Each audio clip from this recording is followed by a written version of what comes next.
So you want to be a wedding photographer? Why? It's like the worst thing. You're gonna really hate it. You think this is gonna be a cakewalk?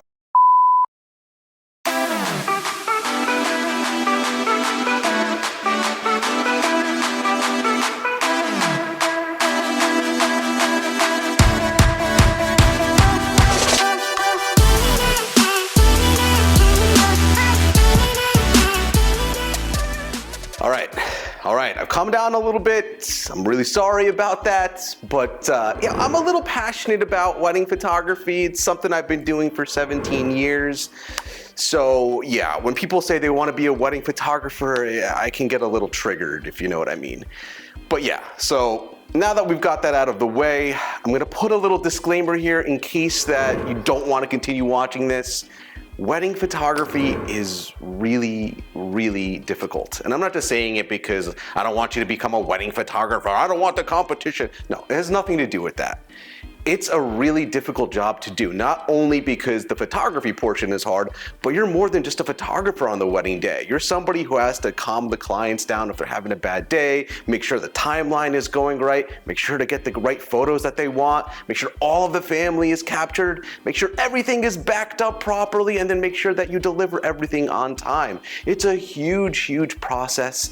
And if you're not willing to do that, if you're not willing to go through the motions, it's gonna be a super duper difficult time. All right, so if everything sounds good to you and you're ready to move on to what you need to know to be a wedding photographer, listen up. So the first thing you need to do before even buying a camera is you need to do your research. So look into what it takes to becoming a wedding photographer, which is what you're doing right now by watching this video. So good job, you're already doing the first step right there. Awesome.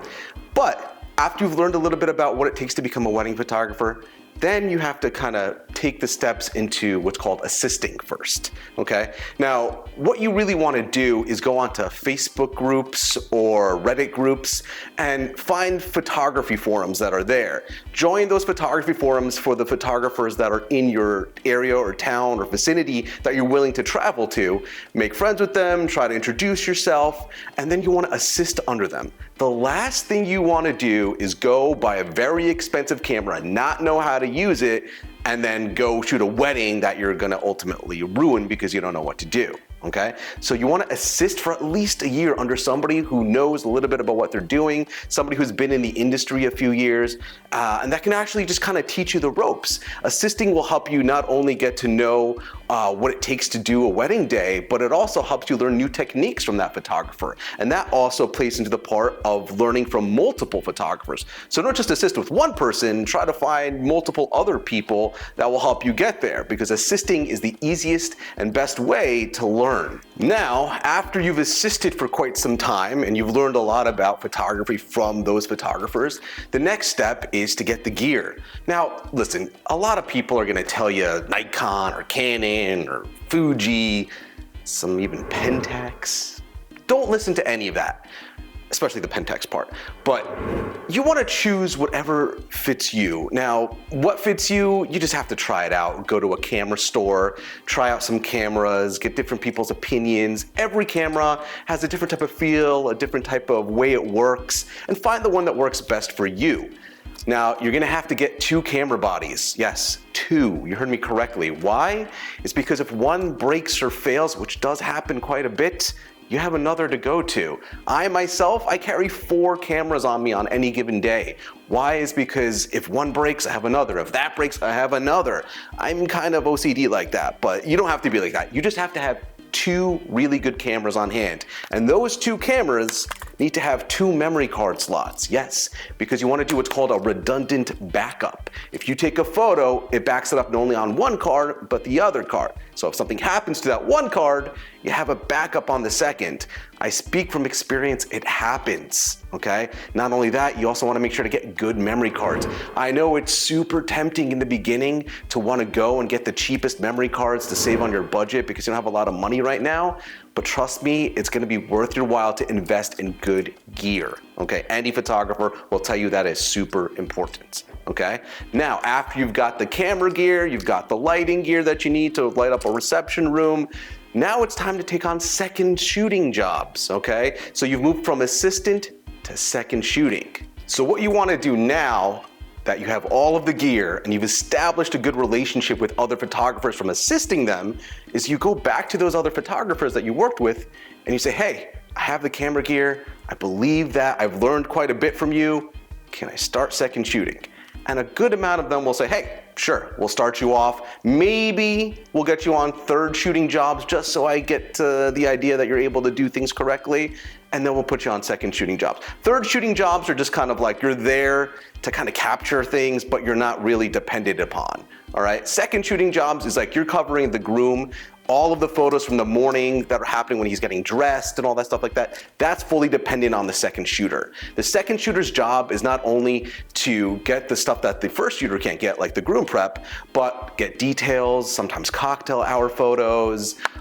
They're there to also get separate angles than the lead photographer. So if you see the lead photographer shooting something, don't stand like next to him or behind him taking the exact same photo. We don't want the exact same photo. We're taking that photo. Why would we want that? No, don't do that. You want to go on a different angle, put a flower in front of your lens, give a different feel than what the original photographer is getting. So that way you have different angles and different things to work with. That other photographer is going to be happy because he has more to give to the clients. And that client will be happy because they have a lot more photos to work with, all right? So as a second shooter, you want to make sure you build that establishment with the lead photographer that you assisted. You ask them to second shoot. Hopefully they say, hey, let's do it.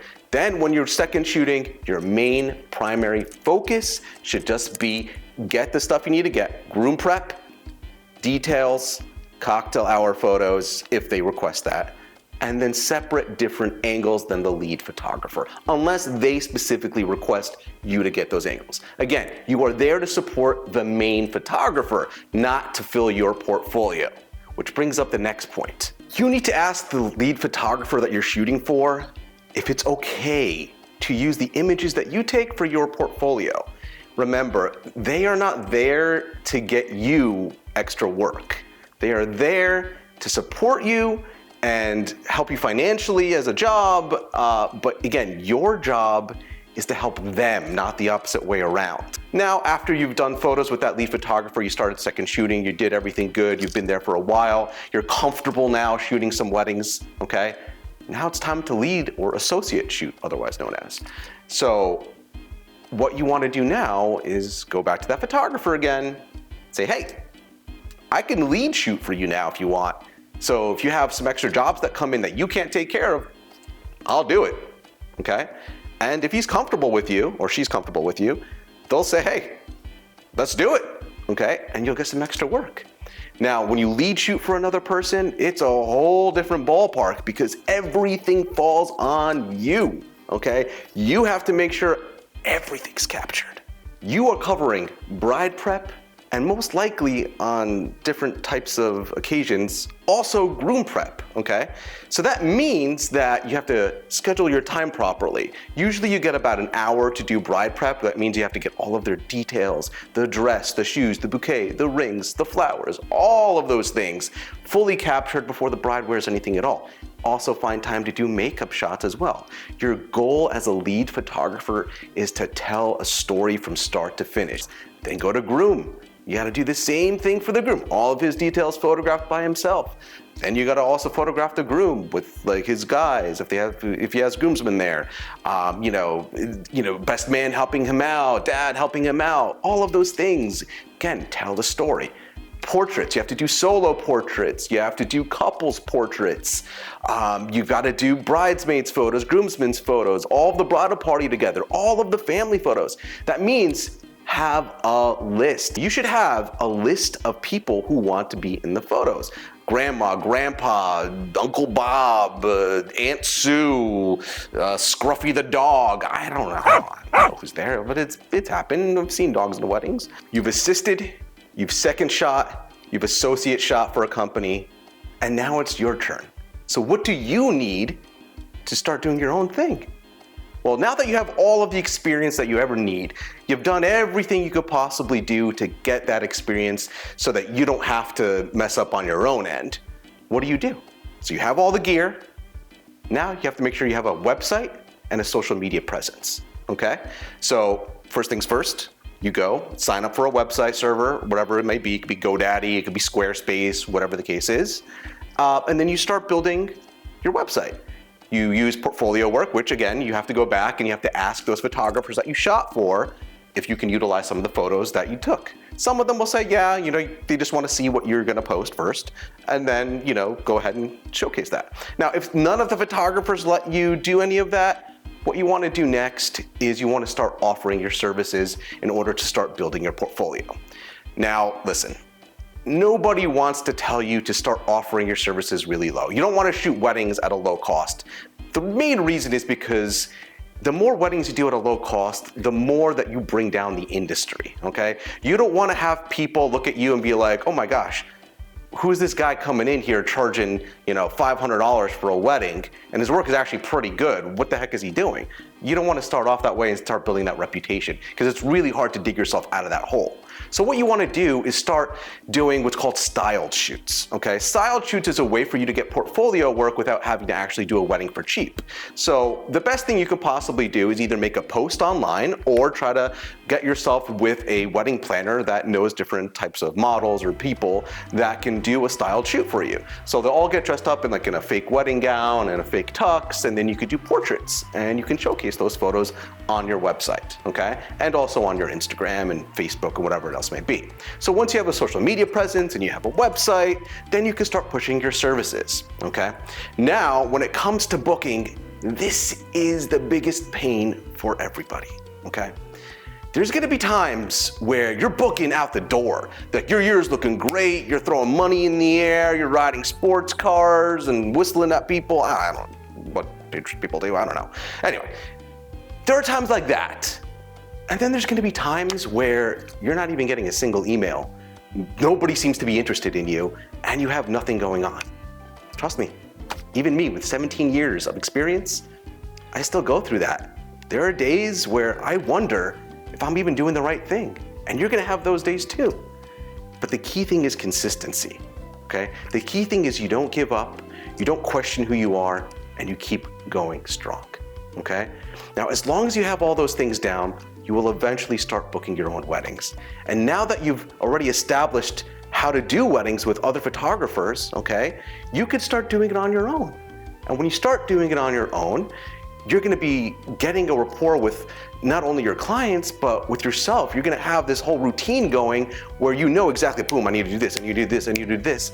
And then you're gonna be known as somebody who is not only consistent, but also is dependable and just knows how to do everything, right? And you wanna have that good relationship with your clients. Your reputation is everything, right? Once you start having bad experiences, once people start saying, oh man, this guy is known for messing up, or he shows up late all the time, it's gonna start spreading.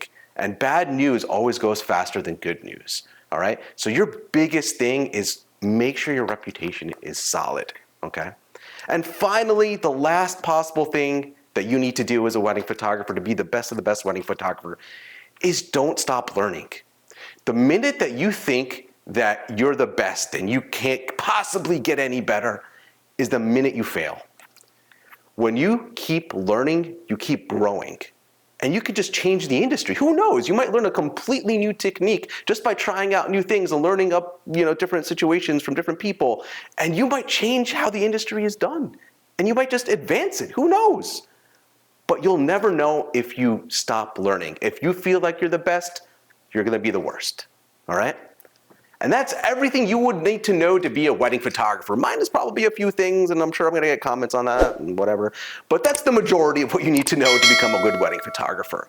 I really hope that helps you. I really hope that this is something that you can take on your journey with you. And best of luck to you guys.